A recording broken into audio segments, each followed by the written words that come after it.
Can you say water? Water. Can you say butter? Butter. Can you say beer? Beer. You sound It's so Americana slow. now. Can you say butter?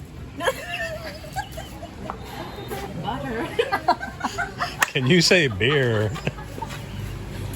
Beer. Oh, it's too good.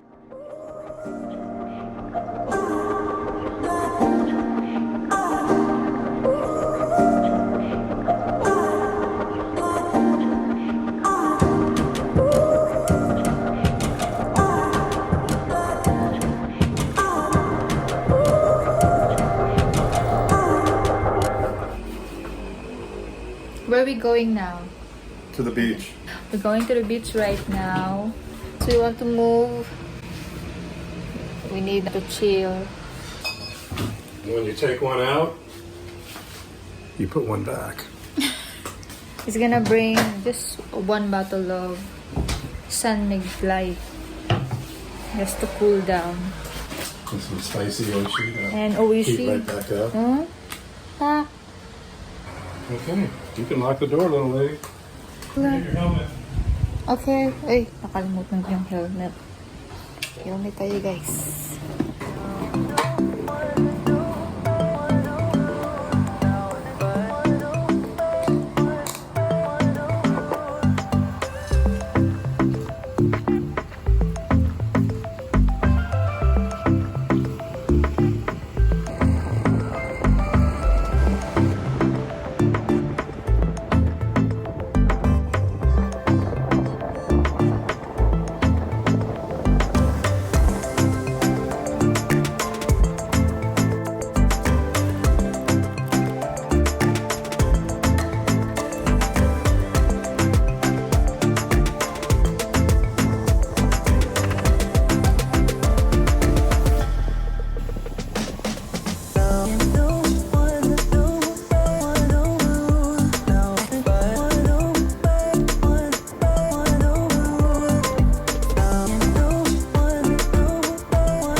Over here at our land. When I first got here, I just told Willa, I'm just going to take the rest of the year off, which was basically a month and a half, just kind of get adjusted to my new surroundings and to my new living situation. And then at the beginning of the year, we would get started on doing whatever we need to do to get this house built over here. I didn't come over here with a pension or with a retirement. I came over here with a set amount of money and a dream. And so the idea is to build a real small type of living situation for Willa and myself and now our baby, and then build anywhere from like a 2 to 3 to possibly 4 bedroom transient home. That way we can have an operating business that can generate some cash for us. We can kind of grow and go from there. So that's the idea right now. We have some other ideas for creating other streams of income. I'm not going to say anything just yet because we really need to take a look at that and make some real decisions. But once we do, then definitely we'll let you guys know what it is that we're thinking about. Right now, I'm just over here watching the goats that I've been maintaining, all the growth. Appreciate that, guys. Just kind of dreaming out loud as to myself as far as what we can potentially do here. Now, that's what's going on over here. I'll tell you, it's definitely been a different change in pace compared to Los Angeles. Things are definitely different, and they take some getting used to. Anywhere from how I shop now to how I drive to how other people drive. Pretty crazy over here. As well as the pace over here is so slow, which is exactly what I wanted. And that really doesn't take a lot of getting used to, because I mean, already within the short while that I've been here, my blood pressure has gone down tremendously. I just felt like back in the United States that I always just felt like my blood pressure was high, that I just felt so, I guess, aggravated, you know, because if you've ever been to Los Angeles, it's different. It's just everybody's out for themselves. And not that it's different here, because people are definitely out for themselves here, but there's a different spirit to everybody. And I like that. You know, over here, people look each other in the eyes, people say hello, people smile. People have been nothing but really good to me and Wila ever since I joined up with her over here. We were invited to a Christmas luncheon by a woman that we had just met, and she is wonderful. She's amazing. And we've met a lot of other amazing people too. And hopefully soon we'll be able to introduce them to you. For any guys out there that are watching that have already relocated to the Philippines from somewhere in the West, let me know down in the comments section. I'd love to hear about your experience, about the things that have been a challenge for you, the things that have been a blessing to you. And I can get more into that myself, but you know, right now with Wila being pregnant, she's, you know, going through a lot physically, feeling really tired, you know, so I'm kind of giving her the space to just rest and relax, because otherwise I would just be restless. So that just means that I'm in just full daddy mode. And right now I've got a family to take care of, which means that I need to start making moves over here. So the first thing that needs to get done over on the land is, my main concerns right now are 3 of them. And if any guys out there have an opinion, I would love to hear it, because I know those opinions are out there, but those opinions are helpful, especially for a guy like me. You know, I've never been a part of a build project before, never built anything before, no structures. But one thing I am good at is putting teams together with team members that do know how to do what I don't know how to accomplish on my own. So right now I'm thinking that the most important things are, number 1, backfill, number 2, drainage, and number 3, design. We need to figure out what kind of a design that we're going to do. So I'm going to be taking measurements here for backfill. We're 600 square meters, and I believe that I need to go up about 4 feet high. And I think that will put me because I know that when you do backfill, at least I've read, that you're going to lose a certain amount of height as the backfill settles. So I'm thinking we need to go 4 feet high, which would put us 2 feet above our access road. And then that'll probably settle down an additional 12 inches, putting us about a foot above the access road. I'm told that there has been drainage put in place. My untrained eye cannot see that. I'm going to look for that. I'm going to ask questions as well. I'm looking to direct drainage. You can see this road behind me here. This is our access road, and then behind me that direction there is a crossroad right there, and on the opposite side of that crossroad is a river. So I would like to see drainage go into that river. That seems to make sense to me. I'm sure that would make sense to some of you out there as well. So that's also going to take some coordination, because we have a couple of neighbors behind me here, and I want to spin around without making everybody dizzy. I've got an additional couple of neighbors just before that crossroad there that I'd like to go through with that drainage.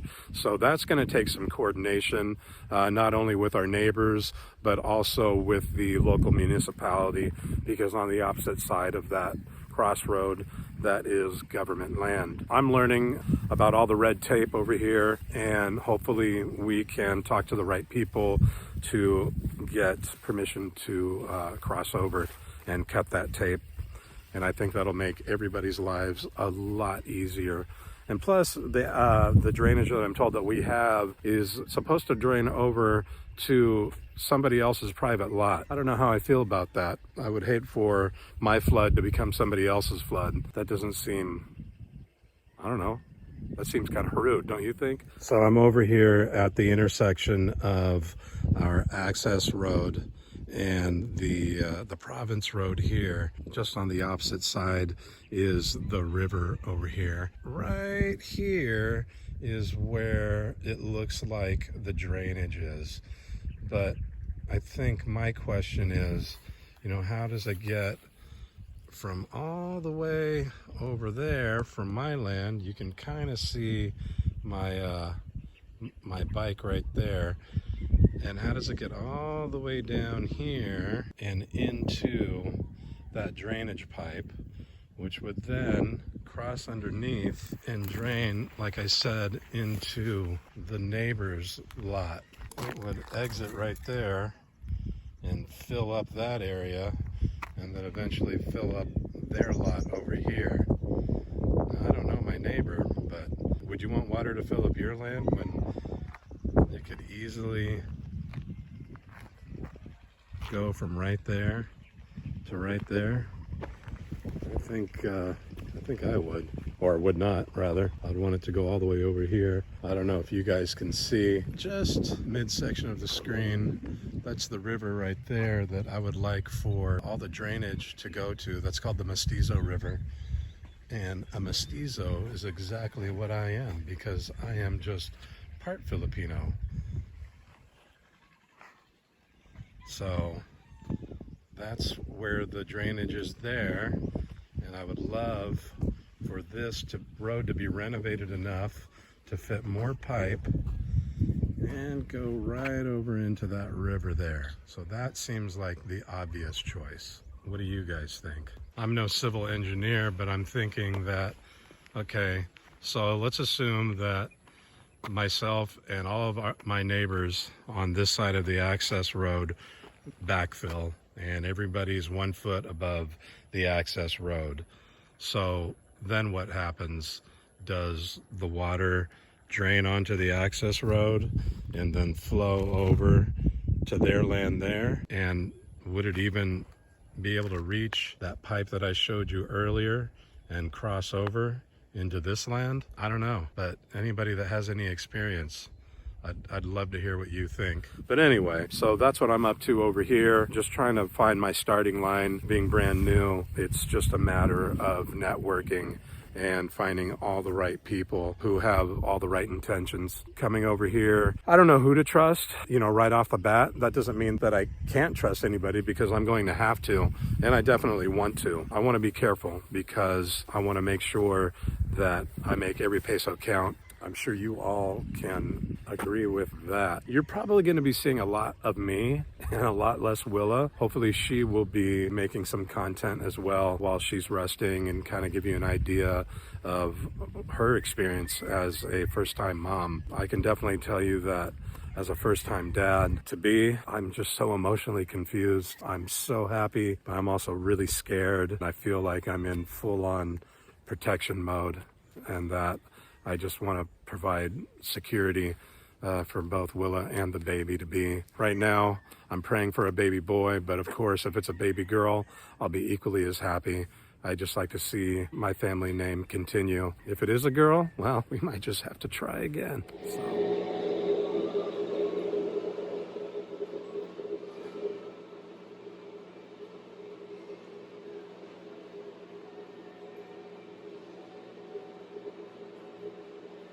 That's the little heartbeat, isn't it?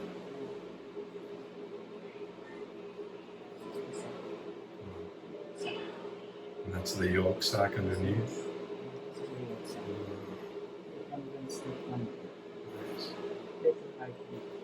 This is the gestational sac. Still small, but we'll repeat it afterwards. Wow.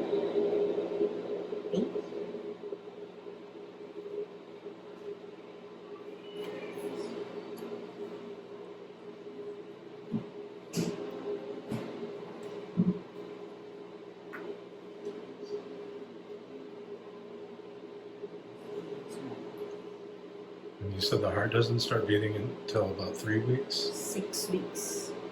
So Oh, the heart beats at 6 weeks. okay. So you just reached 6 weeks. Yeah. Right here is the embryo. So we'll have to check this in a week.